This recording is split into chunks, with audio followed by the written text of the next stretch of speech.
به اون اعتقاداتتون یه کلیپ نذارید.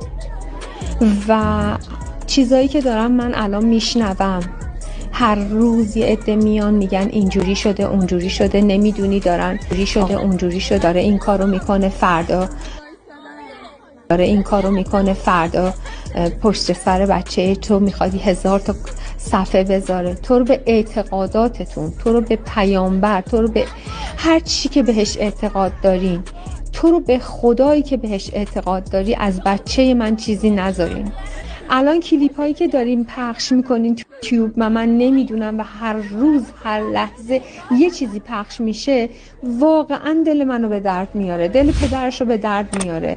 شما نمیدونی ما تو چه شرایطی هستیم. تو رو به خدایی که بهش اعتقاد داری، تو رو به قرآنی که بهش اعتقاد داری، تو رو به مقدساتت نذار. دیگه واقعا اصلا انرژی ندارم. به اون خدا ما زندگی سالمی داریم، با کسی کاری نداریم. خواهش میکنم ازتون، اگه برای این هستش که بخوای خواهش میکنم، به عنوان یه مادر التماستون میکنم نکنید این کار.